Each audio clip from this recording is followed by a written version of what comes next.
அனைவருக்கும் வணக்கம். வருகின்ற தமிழ் புத்தாண்டு கும்பராசி அன்பர்களுக்கு என்ன மாதிரியான நற்பலனை தர காத்திருக்குது அப்படிங்கிறத பற்றி பார்க்கலாம். பொதுவாகவே கும்பராசிக்காரர்களுக்கு இந்த 7.5 சனி வந்த காலகட்டங்கள்லேருந்து பெரிய அளவில் சிறப்பு இல்லை அப்படின்னு தாங்க சொல்லணும். இந்த 7.5 வருட காலகட்டங்கள் இவர்களுக்கு கடுமையான துன்பத்தை தான் அனுபவிச்சாங்க அப்படின்னே சொல்லலாம். சில நிலைகளில் பார்த்திங்கன்னா சுபவிரயம் கூட நிறைய நடந்திருக்கும். வீடு கட்டுவது, வண்டி வாகனங்கள் வாங்குவது கூட நடந்திருக்கும். ஆனால் இருந்தாலும் எல்லாமே கடன் மேலே நடந்திருக்கும். அதிகப்படியான கடனை வாங்கி பண்ணிட்டேங்க, அதிலிருந்து என்னால் வெளியிலே வர முடியல.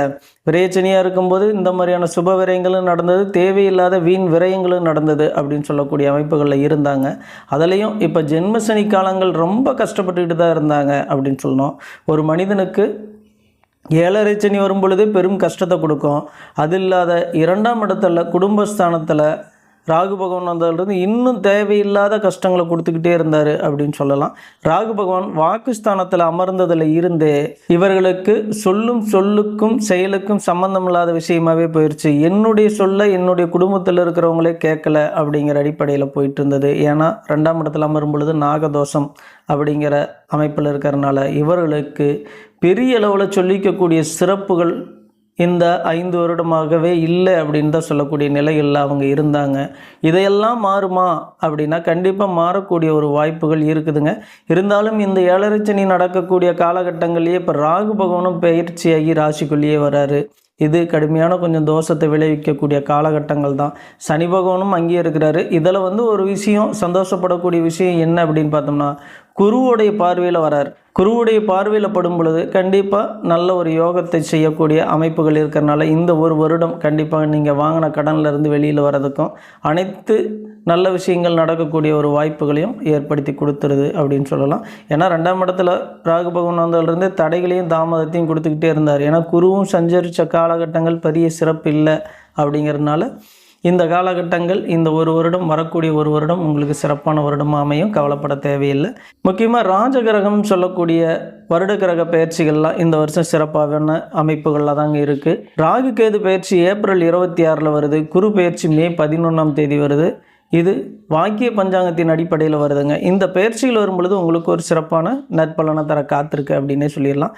உங்களுக்கு 5ஆம் இடத்துல இதுவரையிலும் 4ஆம் இடத்துல சஞ்சரிச்சுக்கிட்டு இருந்த குரு பகவான் 5ஆம் இடத்துக்கு போகிறார். பொதுவாக குரு பகவான் 5ஆம் இடத்துக்கு போகிறது எப்பொழுதுமே சிறப்பு தான். அவர் மூல திரிகோணங்களில் அமரும் பொழுது நல்ல ஒரு சிறப்பான அமைப்புகளை ஏற்படுத்தி கொடுத்துட்றாரு அப்படின்னு தான் சொல்லணும்.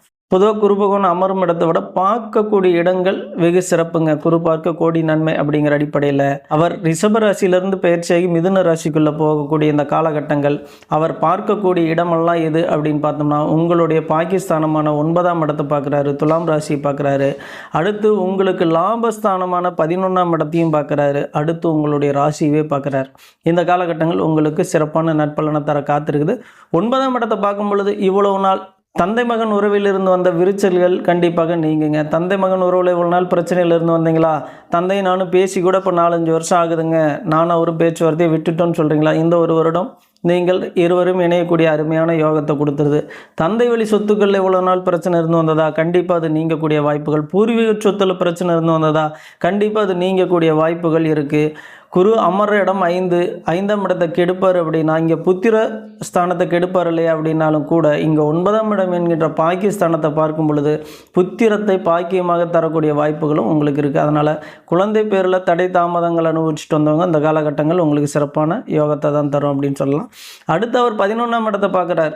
இவ்வளோ நாள் நஷ்டத்தை சந்தித்து வந்தோம், கஷ்டத்தை சந்தித்து வந்தோம், பெரிய அளவில் தொழில் லாபம் இல்லை, செய்யக்கூடிய வேலையில் திருப்தி இல்லை அப்படின்னு நினச்சிக்கிட்டு இருந்தவங்களுக்கு கண்டிப்பாக இந்த காலகட்டங்கள் ஒரு வருடம் முழுக்கவே நல்ல ஒரு அமைப்பில் இருக்கிறதுனால உங்களுக்கு தேவையான தனவரவையும் லாபத்தையும் கொடுத்து உங்களுக்கு உங்களுடைய வாழ்க்கை சிறப்பான முறையில் நகரக்கூடிய வாய்ப்புகளை அம்சமாகவே ஏற்படுத்தி கொடுத்துட்றாரு குரு பகவான் அப்படின்னு சொல்லலாம். அடுத்து அவர் பார்க்கக்கூடிய இடம் உங்களுடைய ராசியே பார்க்குறாருங்க.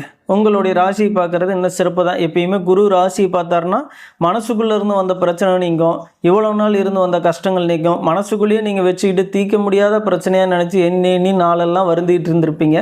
அந்த பிரச்சனைகள்லாம் தீர்ந்து போகக்கூடிய ஒரு வாய்ப்புகளை ஏற்படுத்தி கொடுக்குது. பொதுவாக லக்கணத்தை எப்பொழுதுமே ராசி லக்கணம் 2 இருந்தாலுமே எப்பொழுதும் குரு பகவான் பார்க்கக்கூடிய விஷயம் மிக சிறப்பான விஷயம். இப்போ 7.5 சனி தாக்கத்திலிருந்து இந்த ஒரு வருடம் நீங்கள் விடுபட போகிறீங்க அப்படின்னு சொல்லலாம். அந்தளவுக்கு இந்த குரு பார்வை உங்களுக்கு சிறப்பான யோகத்தை தர காத்திருக்கு. இங்கே அமரக்கூடிய ராகு பகவானும் குரு பார்வையில் படுறதுனால இந்த ஒரு வருடம் ராகு பகவான் பெரிய அளவில் உங்களுக்கு கெடுபலனை தரப்போகிறதில்ல.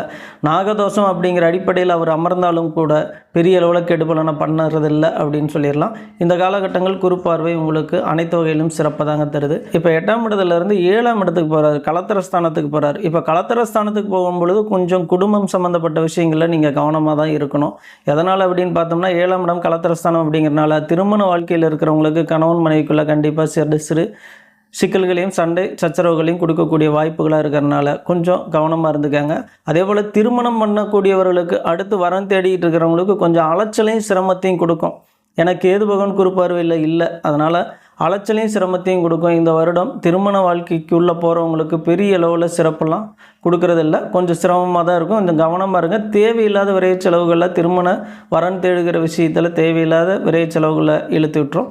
அதே போல் கணவன் மனைவி உறவுகள்லையும் சிறு சண்டைகளை ஏற்படுத்தி அதன் மூலமாக தேவையில்லாத விரிச்சல்களையும் தேவையில்லாத வீண் விரைவு செலவுகளையும் கொடுக்கக்கூடிய வாய்ப்புகள் அதிகம் இருக்கிறனால கும்பராசிக்காரர்கள் கண்டிப்பாக கவனமாக இருந்துக்கிறது நல்லது.